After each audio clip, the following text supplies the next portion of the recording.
Welcome. I know many of you here. Thank you for coming to our event.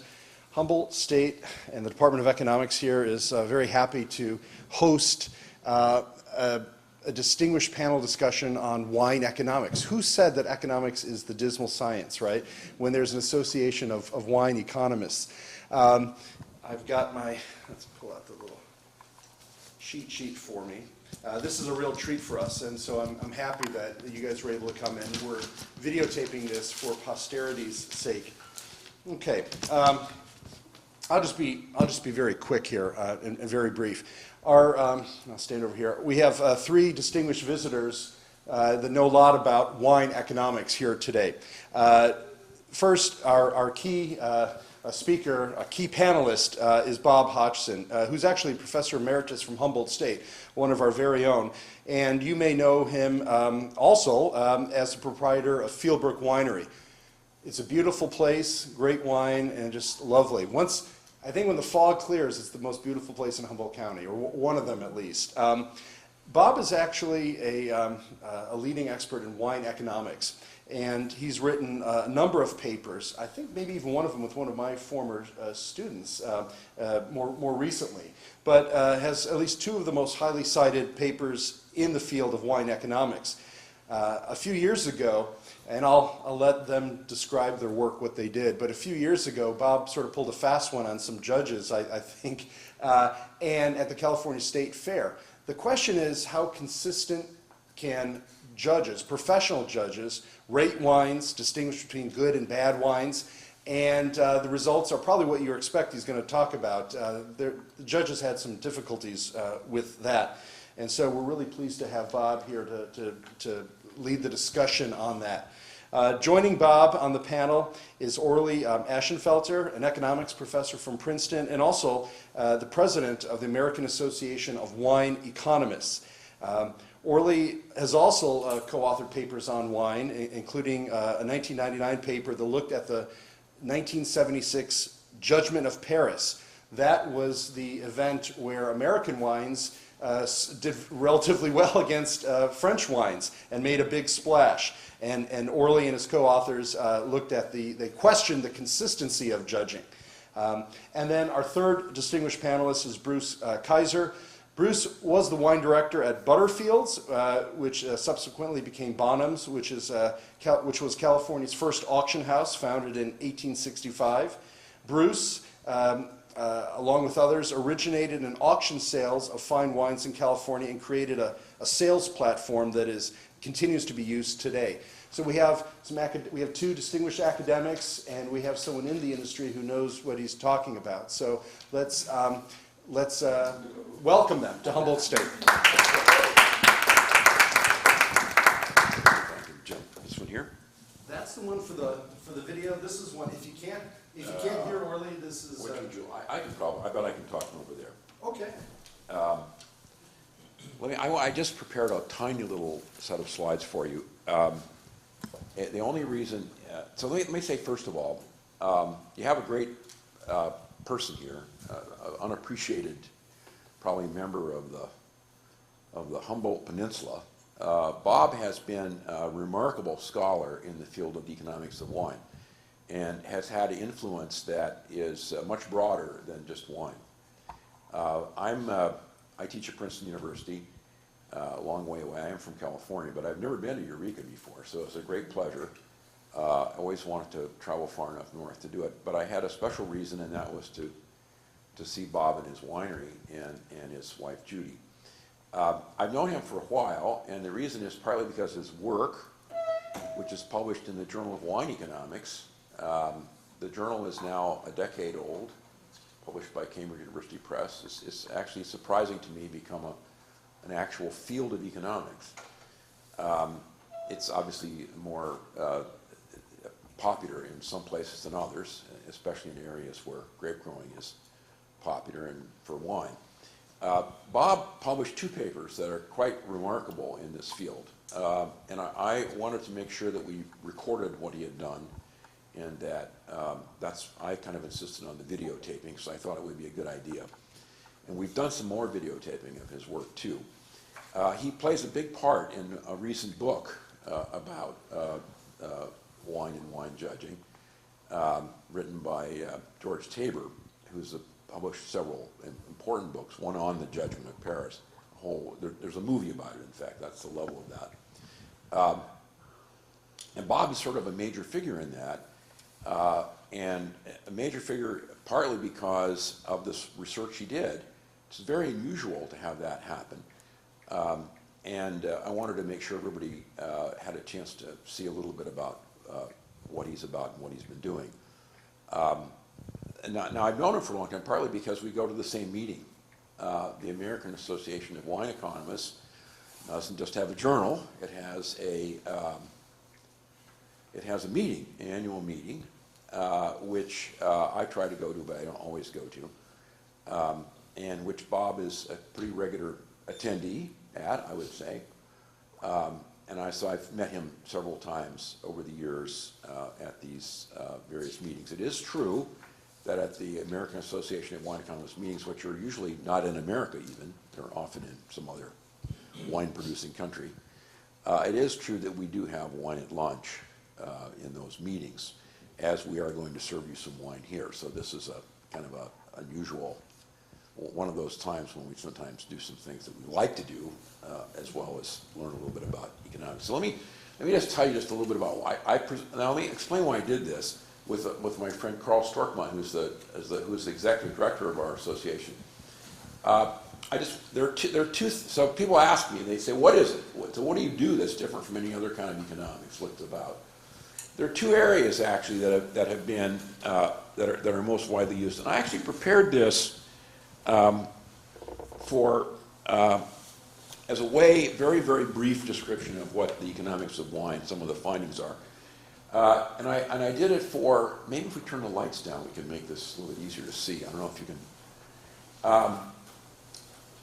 I'm going to just talk about two things, one of which is Bob has not been involved with, and others have been involved with. I call it the hedonic approach to vineyard site selection. This is basically using economics to figure out how to design a product.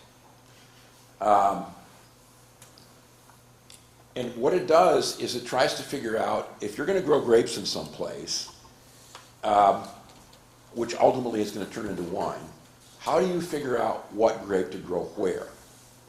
And the idea is pretty simple. Pick the right grape to grow, select the right style for that grape, which means various technical things, and make no mistakes in winemaking. And if you do that right, in other words, you figure out how to do that, the grapes turn into wine. You have no choice. If you leave grapes alone, it will turn into wine. So it's basically a very simple point, which is get the grapes in the right place, make sure you figure out the style you want, and then don't screw up. Now, implementing that is very quantitative. So people try to figure out, for example, today, you can see this is, well, we're way past the end of the grape growing season, but in the state of California, you have phenomenal opportunities because the climate is completely different in different parts of the state. Different grapes are adapted to growth in different kinds of climates. So you can actually grow many different kinds of grapes. But it's no accident that Mendocino County has Pinot Noir and Chardonnay, and Napa Valley has Cabernet Sauvignon. It takes a lot more to ripen Cabernet Sauvignon grapes. So it isn't like an accident. Now, to some large extent, sadly, the state of California, people worked on this topic back in the 1930s, but mostly growers ignored it. So there really was no use of economics to try to figure out what to do. It came about mostly by trial and error. Smart people don't use trial and error. They try to get the fundamentals straight and then do a better job of what they can do. And you start to see that now. There are places like New Zealand where people clearly have not used trial and error. They use their brains. They figured out, well, if you can grow Pinot Noir in a cool climate area, then why don't we plant Pinot Noir in a cool climate area? They did that. So now Queenstown in New Zealand is a very important place for quite expensive grapes and good wine. So that's the hedonic approach. By the way, I should tell you who I prepared this for. I actually prepared this for a group of grape growers and winemakers in New Jersey, which is a budding area for trying to grow grapes. You might ask yourself, well, why would you do that? Well, first of all, it's really hot there in the summer, much hotter than here. There are some agricultural risks that are difficult. But there's one huge, big potential plus now all over the United States, which is locavores. People want to know their grape grower and their winemaker. They don't want to buy Tide soap. They want to buy something that's actually much more interesting when you're going to talk about it in terms of wine. So we have a locavore movement too. And it's true, all over the United States there's locavore. There's 50 wineries in Kansas. There's over 200 wineries, 250 wineries in Virginia. My favorite Chardonnay now, other than Bob's here, comes from Michigan. So, but people who grow grapes they're thinking a little bit. They're using methods that will let them do a little better. So you select the right grape. We look at the climate, try to figure out what's growing in different places, and pick the same ones. There are two things to think about. So mimic, basically. If you find that grapes are growing in a climate of one type, then if your climate's like that, then you should think about growing that kind of grape in your climate.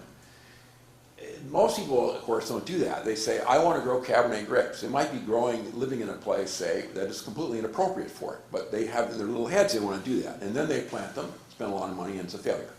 And everybody says, oh, isn't that funny? We couldn't really grow grapes here. Well, you can predict that in advance. It's just stupidity. So one thing that you have to think about is that. And the other thing is you have to think about the most interesting part of this, the hedonic approach, which isn't just your climate. You know, climate just means long-term weather, right? So it's your average weather. And the other thing is things that can ameliorate the problems with climates. So how can you have grapes grown at the 50th parallel in Germany, for example? And the answer is because you grow them on south-facing slopes that are often at 30 to 40 degrees an angle. Everybody in this room who studies environmental economics knows I'm describing a solar panel to you. If I went to an engineer and said, oh, I want to put up a solar panel here in Humboldt County, they will tell you to aim it south, and they'll tell you if you're going to use a stationary panel to get as much energy as you can, what angle to put it at. And then they'll, afterward, of course, there's the problem of the atmosphere, which today we're not going to get too much energy. Vineyards are just the same thing. They're like solar panels. I even wrote a paper once in which we used the principles of a solar panel to figure out how much energy a vineyard would produce, and therefore to figure out how valuable some vineyards were compared to others. There are many other factors that go into this. So, for example, closeness to the water. My favorite Chardonnay from Michigan comes from the Lake Michigan shore. I don't know if there's anybody here from Michigan, probably not. But if you are from Michigan, you know that the Lake Michigan shore is special for two reasons. One, it's 10 degrees warmer because of Lake Michigan, the biggest body of water in North America. It's 10 degrees warmer in the winter, so your vines don't get killed, and it's 10 degrees cooler in the summer, so it's a cool climate grape growing region. The grapes are grown all up along the side of the Michigan shore. So you can use this for anything, any place. Anyway, so that's enough about hedonics. It's something that you may or may not find interesting. What I want to talk about next, though, is wine tasting and work, and this is where Bob comes in. Bob did two absolutely remarkable papers. If I could have thought to do them, well, one is really hard work. It's a field experiment. And Bob is an example of field experiments are a hot thing in economics now. And he did one that was quite remarkable. The basic results, I think, that have come out of this research are that, and notice I even use Hodgson's name there. And I'll just mention two of these studies. And I want to then open this up so we can actually get him to talk about how he got to do these. So it's kind of surprising to me. One is a field, he didn't realize it, of course, but it was a field experiment at the California State Fair. A paper that I think we had some copies passed out, in which I think Bob became suspicious of the judging. And so he decided that they should have multiple entries of the same wine in some flights to see whether they got the same ratings. Now, this is a serious experiment. It's not a lab experiment. This is a field experiment. It's right out there where we are judging these things. And where, if you bought a bottle of wine, as we did today, one of his Sauvignon Blancs for lunch, yes, there's the gold medal on there. So people use this commercially. And what Bob discovered was that, that's point two, gold medals in this experiment were about as equally like, if a wine won a gold medal, It was the other ones that were the same in the same flight were about equally likely to win a gold medal. He followed this up with another, I don't even know the origin of this, but even more interesting, I thought, in some ways, statistical study. Anybody could have done this, which is to ask the question about gold medals. So some of you, if you're an economist, this is probably the best single example we have for teaching the binomial distribution. I use it myself. And the example is, let's suppose I tell you that there's a 10% chance you'll win a gold medal in a county fair in California. The binomial distribution says if that's totally random, in other words, 10% totally random, I can work out for you what the probability is that you'll win 1, 2, 3, 4, or 5 gold medals in X amount of tries. This model is the model of the coin flip. Flip a coin, we think of probability 0.5, but think of the probability being 0.1. Flip the coin once, probability of getting a gold medal is 0.1, 1 in 10. Flip it twice, ask yourself, what's the probability you'll get a gold medal on both? Well, it's 0.1 times 0.1. It's 0.01, about 1 in 100. What are the chances you won't get any gold medal? Well, it's 0.9, you won't get a gold medal in the first trial, and 0.9 in the second, so it's 0.9 times 0.9, 0.81. And what's left, probability of 1 gold medal, is 2 times 0.09.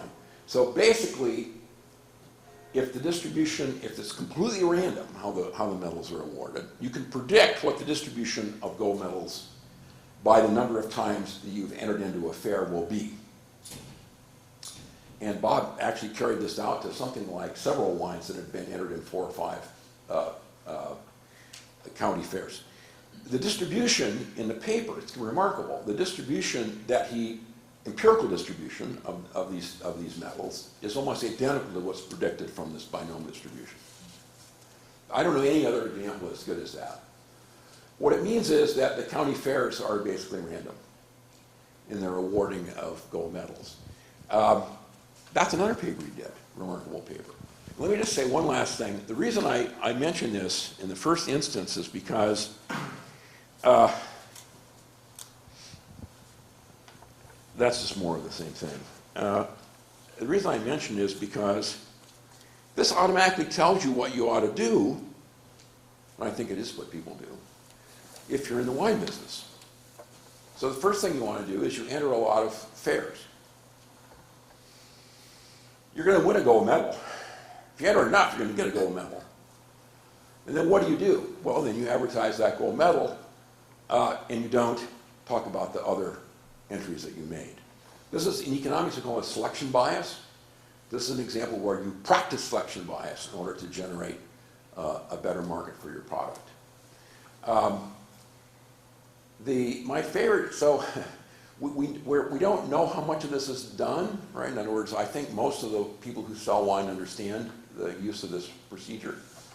But it does tell you that what you want to do is to do it often. My favorite, though, for example, we know that some of the wineries actually do this. They play this game against the wine magazines. We don't know how much this is done. How does that work? Well, let's say that you're, I'll give you an example, Rabbit Ridge Winery down in Sonoma. You have a Chardonnay, and what you do is you have to send it free of charge, of course, to the Wine Spectator for rating. You put 5 or 6 different labels on that same wine, and you send all 5 of them off for judging to the Wine Spectator. You're going to get a score. One of them is probably going to be a lot better than the others, and which one is the one you're going to use for your label? That actually happened to Rabbit Ridge Winery. They didn't do it on purpose. It was an accident. There was a guy running for a county supervisor down in Sonoma who got them to bottle up 500 cases of wine for him to sell as a fundraiser. The man was Kale, was his name. And the 2 guys that run Rabbit Ridge, they're joggers, of course, that run Rabbit Ridge were shocked when the Wine Spectator Awards magazine came out for Chardonnay. They looked at the top one, the top rated wine was the Kale Chardonnay. Well, they had made it. So they figured, we can't go wrong. Our wine's got to be good. They go down the list, their wine was at the dead bottom. It was the extreme example. So I can't say that it happens that often, but we know that goes on to some extent, we don't know how much. My favorite example is the same wine being rated more than once. I told you about the Rabbit Ridge case, the wine advocate. When John Bryant sold Freemark Abbey. Freemark Abbey is a winery in Napa, a famous old winery. His wines had been very poorly rated by Robert Parker, who was an extremely important guy in the wine business. And the funny part about the story, which is news to me anyway, is that it was sold to the Kendall Jackson operation, and then they sent the wines again to Parker's Wine Advocate, and they were rated again. Same exact wines. And no one ever caught it, no one ever paid any attention except John Bryant, of course, who had in the meantime sold his property. Suddenly his wines were getting giant scores. So we don't really know how much that goes on when you have something, we don't know how much it gets manipulated in the press itself, but it certainly does some of the time. Anyway, that's all I want to tell you about it, because I think Bob is a leader in this, and I wanted you to be aware of what he had done. And I thought we might start then with questions. And I hope you guys will ask us some questions too. So we have kind of a special category of people here. I've got some information. Bob has even more. I thought it'd be nice if I could, rather than asking him to give a talk about this work, I'd try to talk about it a little bit. And get him to tell us a little bit how he got started doing it. For example, is it true, I know you told me once, I just want to know if this is true. You told me once that you got interested in these county medals because you had a wine that got a bronze medal at some county fair. And you entered it at some other fair, and it didn't get any award, and you were puzzled. Is that how you got interested in this statistical analysis? Yeah. Can you hear me okay out there? Yeah, Repeat the question. that doesn't work. Well, this doesn't work? That's for I the, think it connects to the video. Oh, all right, so I'll keep using it anyway. So the question is, how did I get interested in even thinking about evaluating the reliability of metals that were provided by wines in general, but in particular my wines, because it is true that when we got started, I remember the first time that I entered a wine and got a bronze medal at the LA County Fair. I was really excited. But later on, I was dissatisfied with that. I wanted to get gold. So I started entering wines in competitions, and sometimes the wines would get a gold medal, but the same wine, if I entered it someplace else, might not even get anything. So I was curious about that, and that led me to think that I would like to go on the inside and see what it was like to be a wine judge. So at the California State Fair, they have a system to become an eligible wine judge. You have to take a course, and if you pay a little extra, they'll give you a test, a qualifying test, practical test, to be eligible to become a judge. And I took the course, took the test, passed the test, and was selected to become a wine judge. After a few years, I noticed that my fellow judges seemed to be much better at that job than I was. I mean, they were writing copious notes about what they were tasting, and I had nothing written down at all. And I was kind of ashamed of myself. So I went to the chief judge, and I said, I think I should resign. And he said, you know what? We could probably use you on our staff. He advised me he wanted to know if I would accept a position on the advisory board at the state fair. And part of the responsibility was to try to improve the judging. So that was right down my alley, and I thought, well, I can be of help. And one of the main reasons is at the state fair, a lot of the rules and regulations were favoring huge wineries. Some of the rules, for example, were that if you didn't produce at least 5,000 cases, you couldn't enter the fair. And our winery produces about 1,000 cases, so I didn't think that was fair, and so I took a stance on that, and we were able to get the minimum level at I think 500 cases, so that small wineries could enter too. Well, that was just one aspect of it. But anyway, I started to work with the chief judge, whose name is Puchulowski. And Puch was interested in improving judging at the state fair. And so was I, and I had the technical background to help out in that regard. And so it occurred to me that we would start testing the judges. One of the first tests we did was based on evaluating the way that the wines were allowed to continue in the competition. Bruce was telling me today that they use that same technique at, I believe, the San Francisco. San Francisco County Fair, in which the judges go through an enormous amount of wines on the first day, and they very quickly evaluate whether the wine is going to get to the second day or not. And the rule was, if out of the 4 judges, if 2 judges said, aye, we will let this wine pass, then the wine stayed for the following day. But if 3 judges or more flunked the wine, then the wine was thrown away for any future consideration. So we entered one of our wine, well, Pooch needed some wines, enough wines to do this, because we go through a lot of wines in the state fair. And so he got a few wineries, including our own, to put up extra wine for the competition. And so we had, at that time, I think it was a Zinfandel, that we put before the judges, and 2 out of the 3 times that the judges saw it, it failed. But 1 time it passed.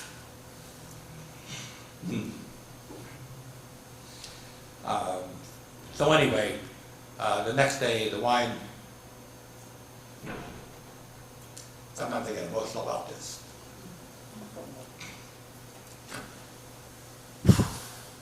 Well, the next day the wine got a gold medal. So, And that was your first gold? well, I don't know, I don't remember that. Oh, but thanks for the remark. Anyway, so it was quite a revelation. So I went to Pooch and I said, you know, the way the judges are going through this, they're evaluating too many wines in one day, and maybe we should just slow down, and we'll take 2 days to do the judging, but we'll evaluate half the wines one day and half the wines the next. And so we decided to do that. So I followed that with the next strategy was to pick 3 panels and give those 3 panels triplicate samples of the same wine. And that's when I had my first revelation about how poorly the judges were scoring these wines. Sometimes, not all the judges, of course, but at least 10% of the judges, there were wines that they would, the same wine, they would score 1 and no award, and they'd score another a gold medal. Now keep in mind, these wines, I'm kind of proud of this. We tried to remove all extraneous elements that could taint the results. For example, if you poured the wines out of 3 different bottles, you could say, well, one bottle was different than the other bottles. So we decided to pour all the wines out of one glass. I mean, all the glasses out of one bottle, I'm sorry. So the idea being that there would be no bottle-to-bottle variation as a possible cause that would affect the results. The other thing we did was we thought, you know, it would really be hard to evaluate, let's say, a wine at 9 o'clock in the morning and then have a duplicate sample of that wine at 4 o'clock in the afternoon. So we decided to make it as easy on the judges as possible. And in that regard, we served all 3 samples of the wine on the same flight. Even after this, we saw this phenomenal array of scores that the judges were giving these wines. So that was about in 2005, and and those results applied to maybe 3 panels out of 10 or 12. So the following years, Pooch said, well, let's try all the judges, and so we did. And so from 2004 report on. All the judges in the state fair had triplicate samples served, and basically we found the same sort of results. Can I ask you, did they know that they were triplicate samples? No, they didn't. All the judges knew was, they didn't really know anything in the very beginning, and after a while, Pooch said, you know, you guys are being tested. He didn't tell them how they were being tested or the nature of the test, but they knew something was up.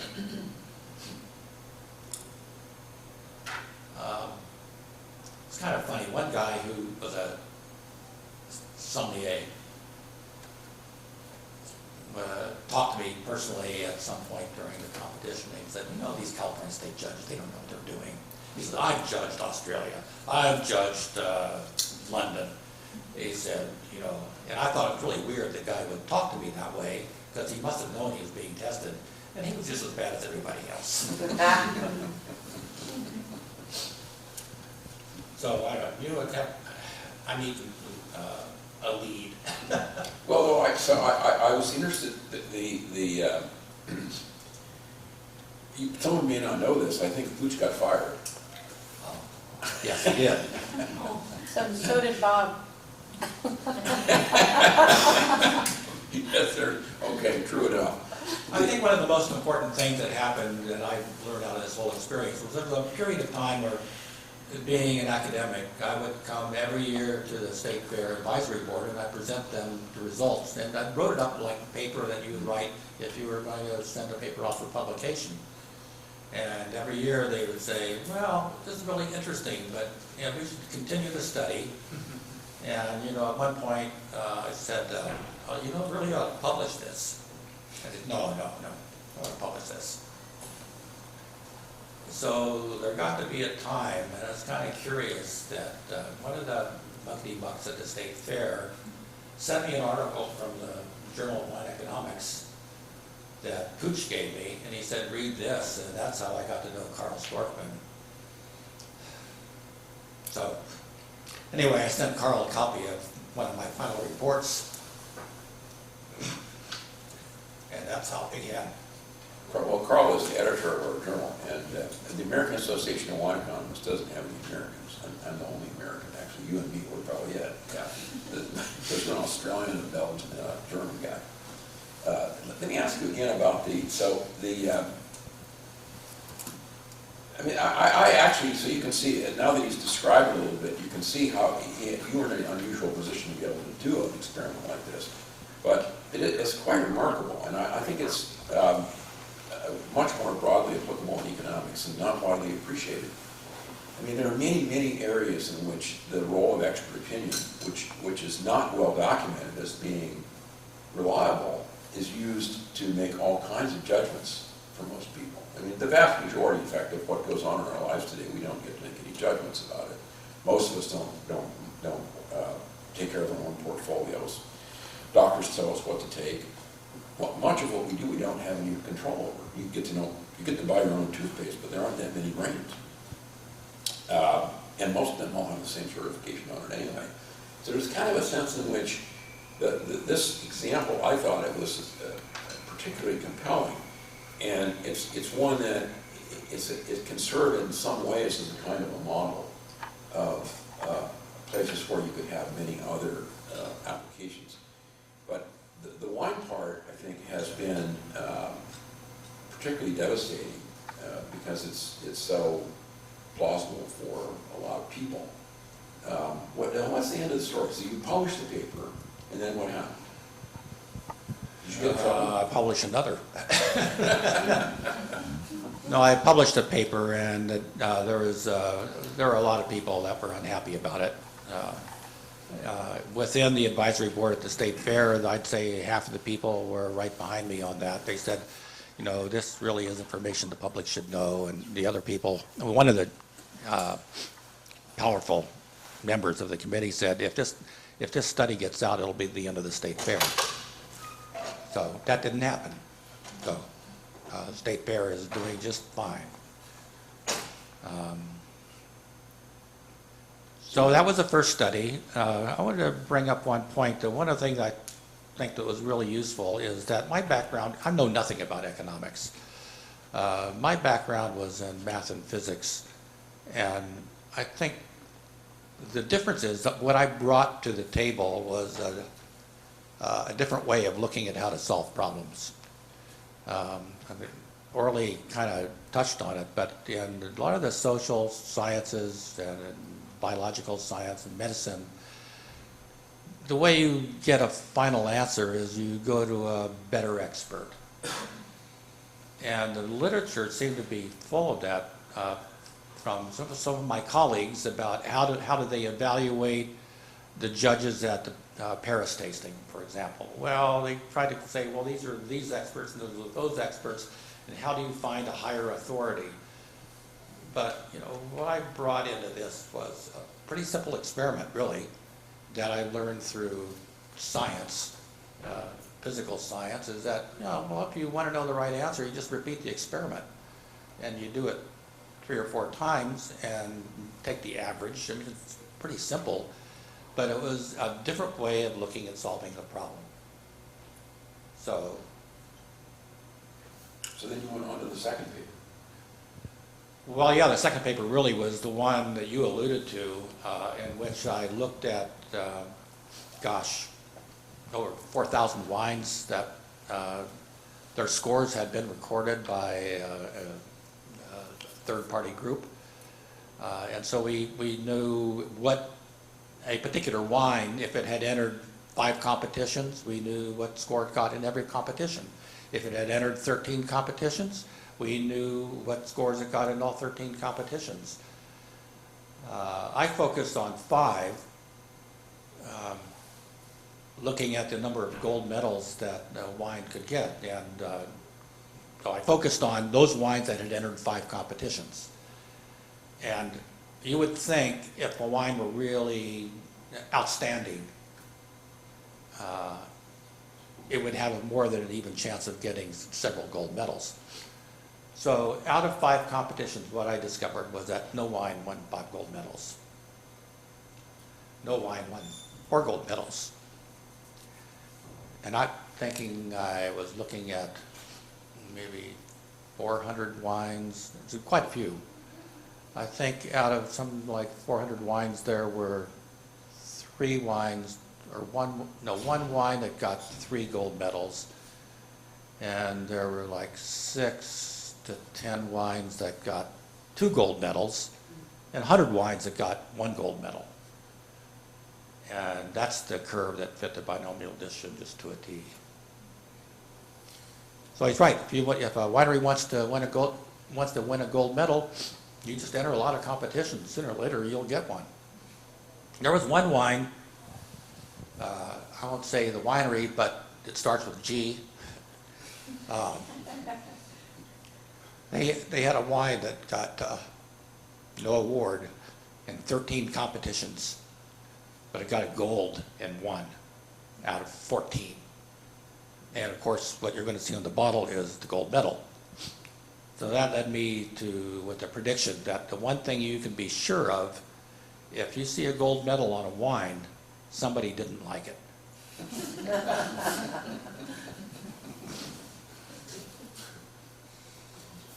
Meaning that it probably got 1 gold medal, but it probably didn't get any others. So you should really see a bunch of gold medals. They entered a lot of competitions. It is, you know, we can laugh about this, but for many people, it's shock, actually. It's a horrible shock, the idea that you know, that people, there's such subjectivity. We should probably say that the judging of these, we're not taking wines that cost a huge amount of money and placing them against wines that are really, really dirt cheap. Typically what's happening is that the wines are kind of meant to be in a category, right? They're Chardonnays of a certain price or something like that. And so that maybe people just shouldn't exaggerate what they think they can tell. And it is amazing how many people do that. And it works over and over again, as far as I can tell. I want to say that there are no wine experts except you. Even the people that pass the sommelier exams, what they're really good at is they may have a phenomenal amount of memory retention of what grows where, what varieties grow where. They may know the size of the vineyard there, the size of the vineyard here. They may know the climate, the grape varieties. They may know a lot of things. They have a lot of data. What they don't know is how good the wine is, especially if they're trying to communicate it to you. You are the only one where it's really important. At least that's my opinion. And I've read a lot about the training sommeliers go through and about them. I've seen very little data that suggests that their opinion is on how good the wine is it, offers much value. I think in that case, it's yourself. I wanted to ask Bruce a question here, because I think we're letting you hand in the thing. And then you can repeat the question for that machine. So here's a difficult. You could say, well, if all wines are really the same, why don't they all cost the same? In other words, why aren't they all the same price? And Bruce was in the business at an auction house. And one of the things auction houses do is they prepare a catalog and they make estimates of what they think the thing is going to sell for. To give you it doesn't have to sell for that, but it gives you a rough. And the estimates are almost always based on, in an auction house, let's say you have a rare painting, they'll say, well, like size of that painting, like subject, like the same artist. So it should, and there's subjectiveness about if this quality or not is the same quality, but it should still sail in that same range. In wine, there's such, like Chateau Latour, let's say, Norley would probably know how many bottles they make, a great winery in Bordeaux. Initially, yeah, it's not a rare thing initially, so there's a great deal of it traded around. So if on day one, a relatively young vintage of Chateau Latour sells, unless some reviewer somewhere that, like Robert Parker, said yes or no, which would affect the price. If nobody said anything, then traditionally it would sell relatively in the same range. So in wine auctions, the percent of sale to the end user is much higher, isn't it, Orly, than most of the other sales would be. Yes. We, oh gosh, for years would have over 95% sold of the things we offered, which was unheard of in the other departments, paintings and whatnot. They're really just guessing on an estimate based on expertise. A couple things I did want to mention though before you get to your question, and I told them at lunch a story about this, a white Zinfandel when I was a judge at the San Francisco competition. So when you say, how did wine finally get a gold medal? So I was on this panel, and each of these panels, they're groups, and they put you in different areas in this large building. We had nice lab coats, which was sort of fun, so we didn't get splashed on. And we were announced that we were going to judge white Zinfandel, and some of the people on our panel moaned because this is about 20 years ago when white Zinfandel was sort of like putting a needle in your eye to drink it if you didn't like it. So anyways, we went through the wines, and they make it through the first round. These are pleasant enough to smell, whatever. And the key, I was told by the great Robert Finnegan, who was sitting next to me, and I'm guessing most of you don't know who he was, he pretty much invented wine newsletters in the United States, no? Yeah. So he was very well-heeled, and he said, in the first round, don't waste your palate on any wine. Smell it, look at it. If there's any flaw, just get rid of it. Don't put it in your mouth, because you have to try so many wines. And as I heard Rob's work, if you're on a Cabernet panel and you go through 100 wines in one morning, imagine what you can taste that afternoon. Nothing. And that's relatively what happens. It's a massive amount of wines that are run by you. So anyways, back to the white Zinfandel.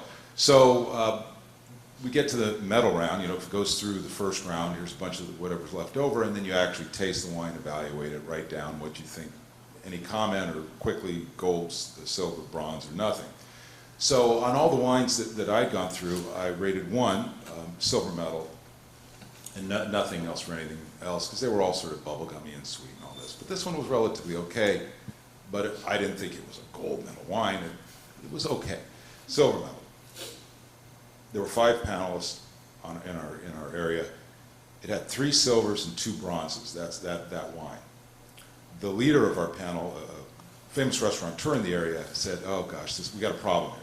So what's the matter? Well, the problem is that the people who run the event say we must have a gold medal for every varietal. So that's how a wine that got 2 silvers and 3 bronzes from votes became best of show white Zinfandel and a gold medal at the San Francisco Fair. So of course, when I was there, I told Orly, guess what? I'm going to be a judge of one of these big deals. This is going to be great. We can, get the full poop. When I tell him all this, his mind just, yeah, you don't remember, but I remember. Oh, you were just laughing like crazy. And so he did an interview of me, which in essence, I got fired. They never asked me back after that. So thanks, Orly, But anyways, back to your question, which was? Well, I was curious, so it is the case that you can tell in advance what the wine's going to sell for. That's not perfect. But there's a kind of a category and a listing of different wines, and if you put them up, you're going to be able to tell what they are. So that's why I say that, I ask that, because to some extent that suggests that the wines aren't all the same, right? So we are kind of, we are almost nihilistic here by saying, well, you can't tell anything one thing from the other. But we know that's not really true. It's just unclear how the human judgment gets into the way the prices are determined. What do you think? Well, I'm going to guess, this is a better question for Robert. I mean, what do you charge for your wine? You have to, I guess, know the market you want to get it to, what it costs to produce and all that. It's like an Apple computer. I mean, what's their profit margin? How much can they sell? I'm guessing that you had that story about Joe Heights where he wasn't going to take less than the next guy for his wine because he thought his wine was better. So did that have any relation to the production costs or anything like that? No. So that's not a question for me because I was never in that. I only based my estimates on what something sold for or what I thought the demand would be based on something outside of the wine, meaning if Robert Parker gave something 99 points and said it was probably the greatest thing since, whenever, believe me, wine collectors went berserk. I got into not a fight, it wasn't a fight for me, but he was really hot, this consignor, real small brain type individual, sorry, but he was terrible. Kept faxing me in the old days before the internet, how much is this wine, how much is this wine, and I would send it back. And then I started getting faxes, well, you're obviously wrong, you don't know what you're talking about. And he actually said that, you're obviously wrong, you don't know what you're talking about. And it was a 1982 Domaine de Chevalier, which was a Grob's wine, very famous vintage, 82, and in the very first reviews, Robert Parker gave it 90 points.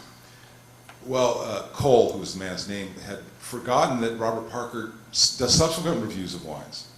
And he not only downgraded that wine from 90, he took her down to 67, which is sort of like garlic to a vampire for a wine collector.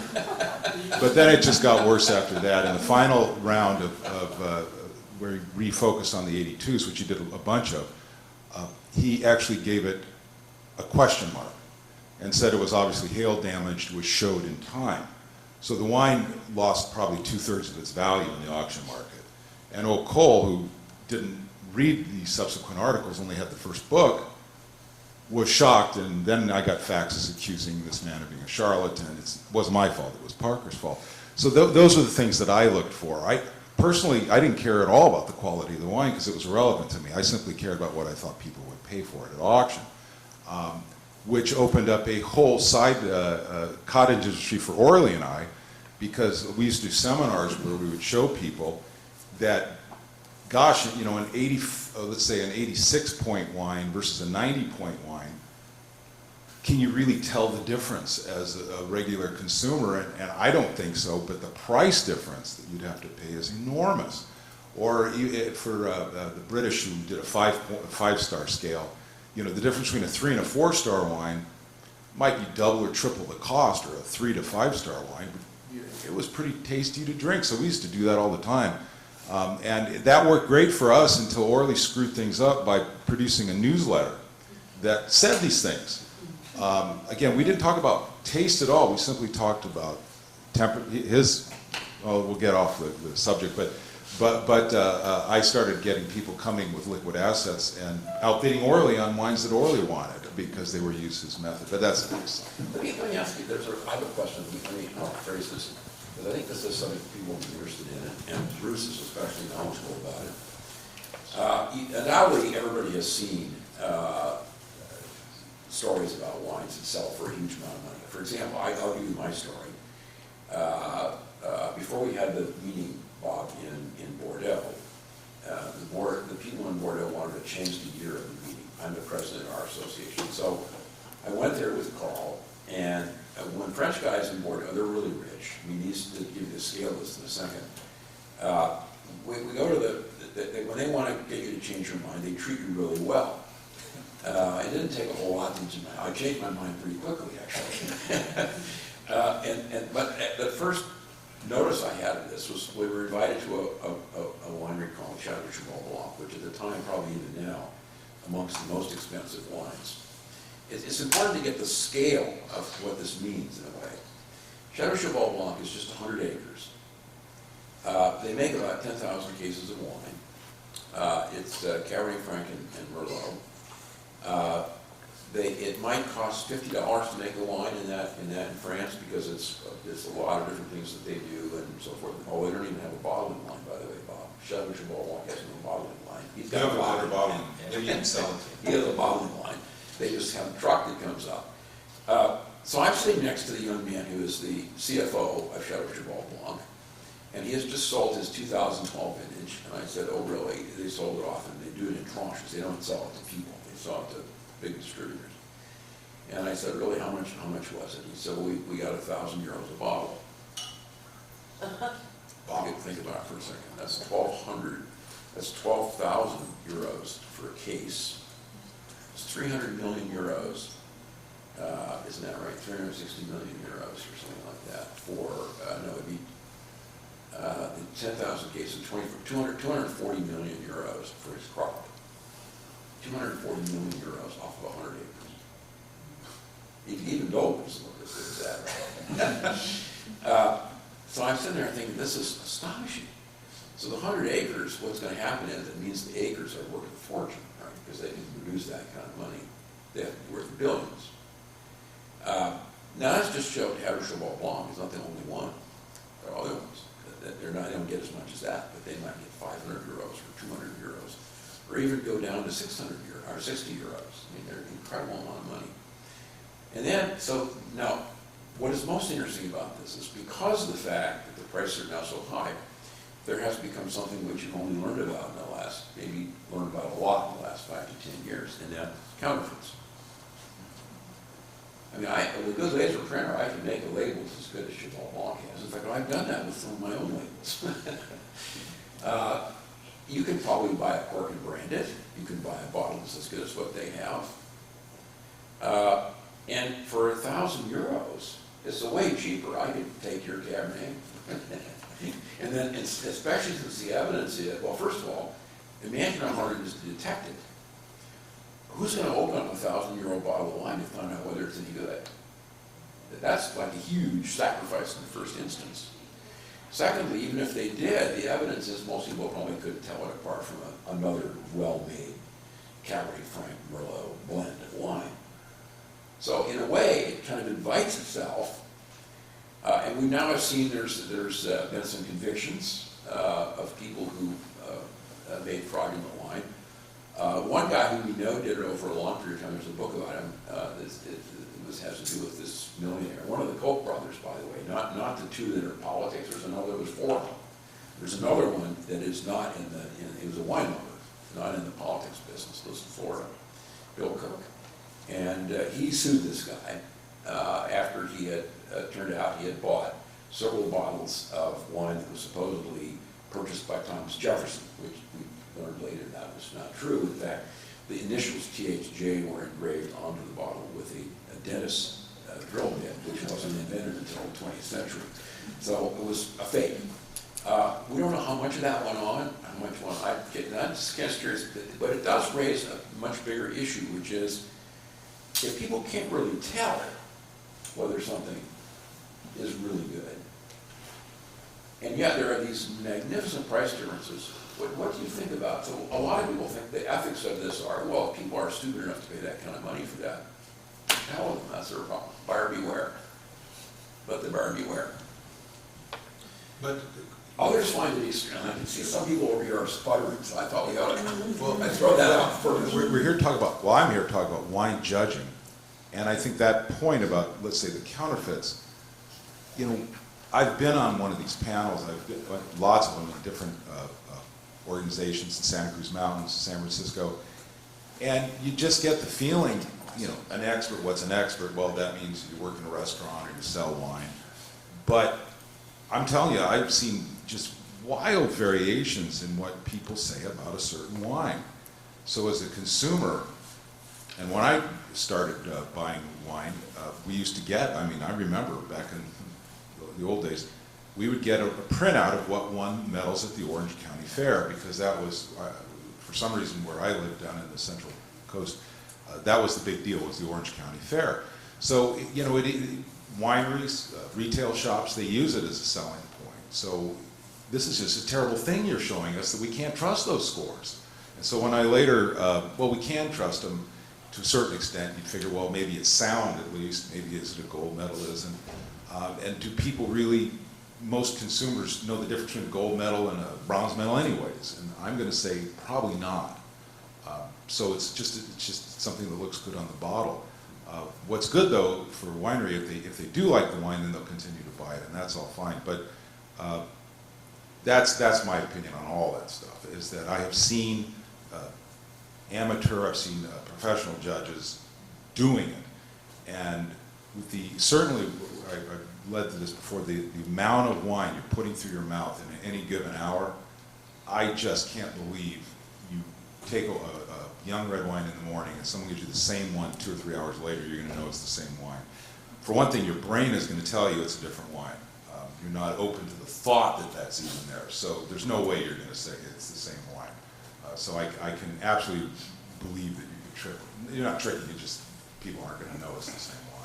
Well, we have some yummy things over there and some wine, but I thought we ought to ask you guys if you have any questions. And please, you know, maybe while we're asking questions quietly, please grab some of the yummy food and wine. Very nice things over there.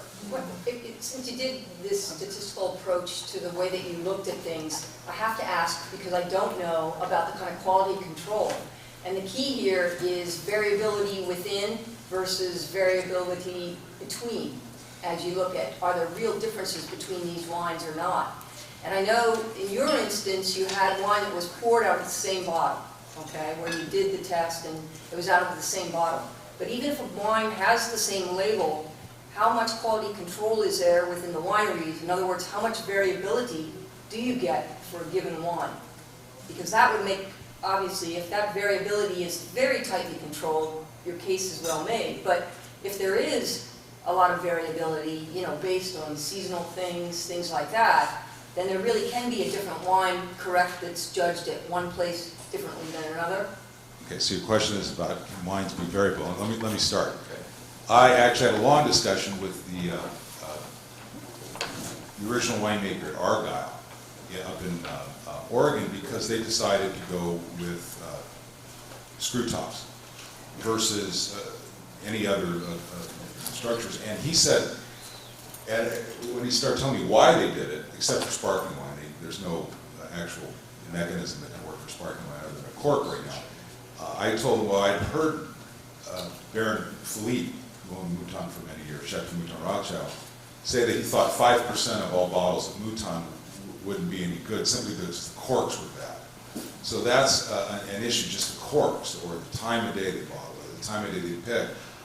And there might be variation, and the fellow at Argyle absolutely told me that they just found, just taking samples of bottles that they had put the non-cork bottles, they found they were much more consistent than the groups that were not, and that was one of the reasons they decided to do it. But there was pluses and minuses. Anyways. No, I would just like to respond that from a winery's perspective, we do everything we can to make the product uniform. I mean, for example, you know, the wine is in several barrels. All those barrels go into one tank and blended before the final product goes out. We have given up on corks simply because of the cork, what's called cork taint. It's a problem that affects 35% of all wines. I've had my own wine corked. That takes it as discouraging. So we've given up on using corks. And Bruce asked me, why don't we use screw tops? My answer was $20,000. That's what it cost us to try to modify our bottling line to accept screw caps. I have nothing against screw caps. But the general question you asked is a good one, which is the approach that I had when I started evaluating the judges. What are the sources of variation? And I tried to eliminate all those possible sources I could imagine, including like bottle variation. But in general, I think most wineries I've seen, the process before they bottle the wine, usually it all goes into a big tank first. So there's an attempt to reduce the variation. You know, it's been shown over and over that people's perception of wine quality is a huge variable. I mean, Robin Goldstein went around the United States with expensive wines and cheap wines, asking what people off the street, you know, what do you think this? And his conclusion was that actually most people like cheaper wines better than expensive wines. And he had bottles ranging from $5 to well over $100. He said there was a slight indication that those people who considered themselves wine knowledgeable preferred expensive wines, but a very small percentage of people. There's a question back here, Bob. Yes, but Sure. When I was in graduate school, I hung out with a lot of guys who liked wine, and my wife likes wine. I'm a beer drinker, but we would do parties where we would invite 8 or 10 people to bring a grape. We would pick Zinfandel or Syrah.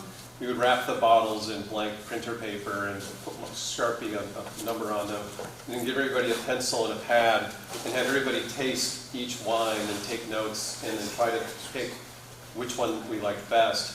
And the conclusion that we came to every time we did this was, out of 10 bottles, 8 or 9 of them were absolutely basically the same to virtually all of us. And maybe there'd be 1 or 2 outliers. And the outliers were never the most expensive or the cheapest one, but I mean, that was our amateur experience. But my question is about expertise in general. You know, I like beer and like to think I can tell the difference between a good beer and a bad beer. But when I think about something like cigars or other things that would be very dependent upon the taste of the person who likes it, or when I think of other really subjective incidences of expertise, I'm here at HSU in the history department. History is a big field. There are a lot of unemployed PhDs. We typically, if we run a search, get hundreds of applications. People have done studies as well where they can very clearly show that there is no meritocracy in which applications are vetted and go forward or get interviewed. Or that even minor changes, if you change the font on the paper or change the name to make it sound more Anglo versus less Anglo, you eliminate people. I mean, is the larger conclusion that you're coming to that expertise is basically BS? Very, very. That's a broad statement. When I was a freshman in college, I got to meet a man, Charles Keating, who was in the Royal Shakespeare Company. And I was 17. My mom loved the theater, and I didn't know none. So right there amongst the hot dogs, we were able to eat lunch with him, and we got to ask him questions. So I said to him, you know, there's no bad questions, right? So I said, hey, how can you tell good theater from bad? Without even blinking, he just turned to me in this wonderful melodic voice. Oh, my dear boy, if you like it, it's good. If you don't, it's bad.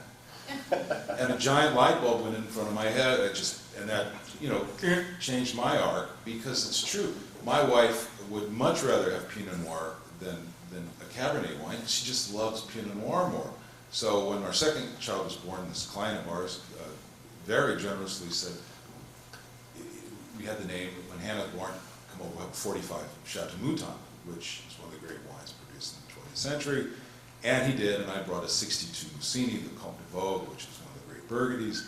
And my wife out loud said, have the Burgundy after Bordeaux, always have Burgundy after Bordeaux.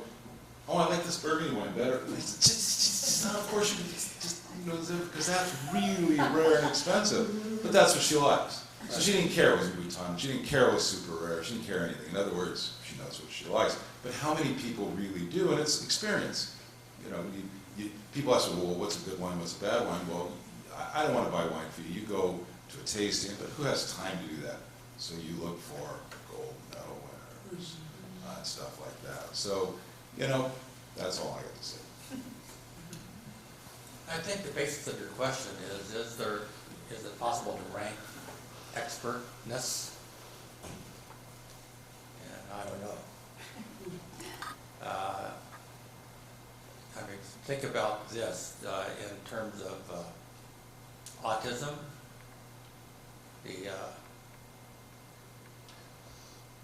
Seems to me the psychiatric book that people had used for years, they changed.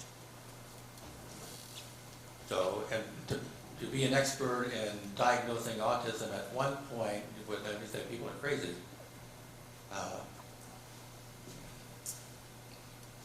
But then the rules changed. So, I don't know, I want to add one thing about the experts thing with the expert wines. Most experts, and a lot of people, can tell a bad wine from a good wine. That came out of my study.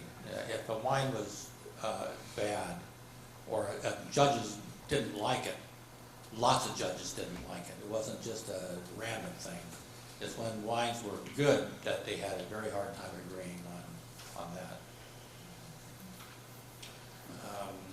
Let me make a comment, Bob. Yeah. I'd like to make a comment about the withdrawal to your point, which is a really good one. And a good one in the sense that, for academics, people are concerned about it. For the first time, so the place where expert opinion first got studied, I had learned about it. Actually, I learned about it from Danny Conlon, the psychologist who was in economics. I actually have done some early work on this same kind of topic. It was more about how I could predict how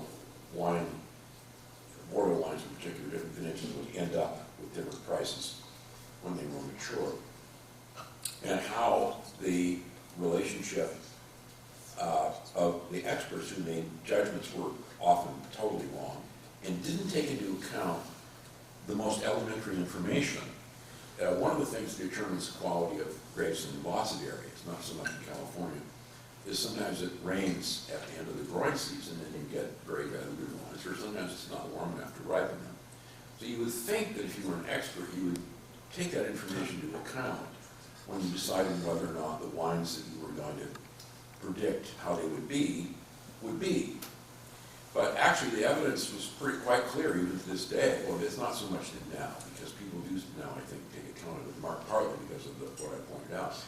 But it certainly was not true when Bruce and I first started doing this kind of work 20 years ago, that they didn't take that into account. In other words, the most elementary information an expert should use was not being taken account of.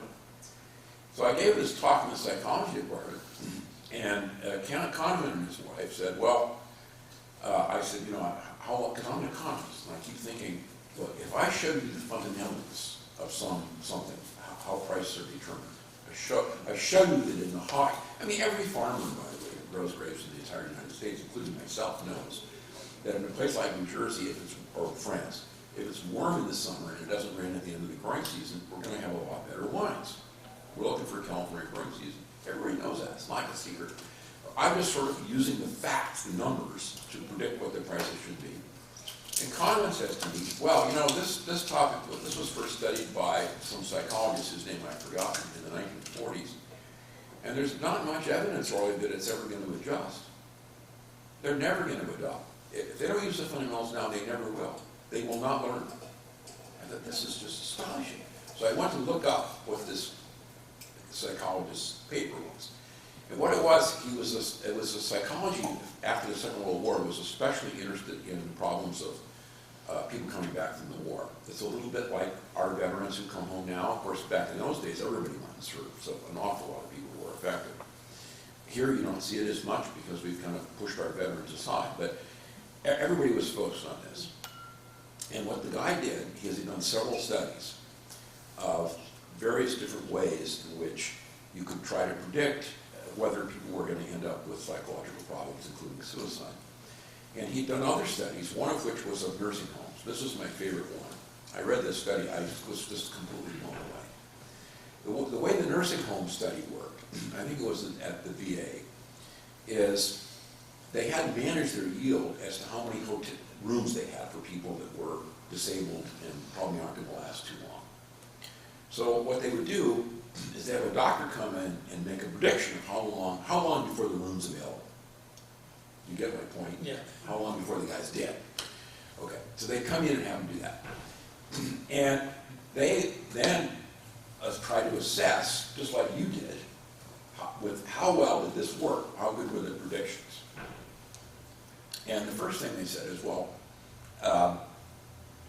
we should see what the correlation is between the predictions and the actual outcomes. They weren't very high. And so they said, well, we should set up a simple model to see if we can do predicting better. So they start off with a model with things like, judgments by the physician of this, that, and the other. And finally, they included a variable that no one had ever thought of before, which in this old folks' home was how old the person was. It turns out that the doctors did not use the person's age in assessing whether they were going to die, which has got to be, as much as I hate to admit it, you and I hate to admit it, especially, it's got to be something that you would use. And then this guy pointed me to this guy and I thought, this is amazing. So there is kind of a sad comment here on expert opinion. And your example from, academic jobs is really kind of scary, isn't it? Well, for one, I was going to say, you could extend that to the academic reputations of universities. I have a final thought on the quality of wine. I was at a conference in San Diego a while back, and the economist that was in charge of the whole thing said, it's really simple. He says, look over those bottles of wine, which one is the most empty? well, that actually, That's called real one of Orly's favorite clients that I ever had, his name was Hank Rubin. And Hank Rubin was a famous restaurateur in the Bay Area who fought with the Abraham Lincoln Brigade in the Spanish Civil War. He was kind of a hero in Spain, and he was getting quite a bit older. And he told me he had run the Bon Appetit tasting panel for many, many years, Bon Appetit magazine. And he said, and this is directly about experts, you can gauge really if they're experts. And he said they would always give the BV Reserve the highest scores. Panel, it wasn't blind tasting, but when he looked around at the tables, the glasses of Louis Martini were usually empty. And he could never figure that out. But we figured that out because it was good. But people inherently are biased on what they see if it's a label, which is why you do the blind tastings. Something else about experts, just to poke experts a little bit.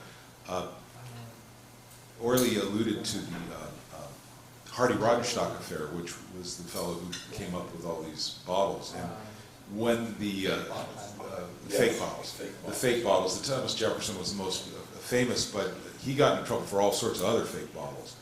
And nobody really knows how many he made or how many he had made. Or how many sold.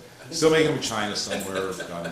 But the point is that, and I think this is true, Michael Broadbent's first book, which was the Bible for us for years, was the only book with actual stars for wines. People would buy, sell based on how Michael Broadbent. And at the bottom, he would tell you if it was a really rare wine where he had it at the Rodenstock event.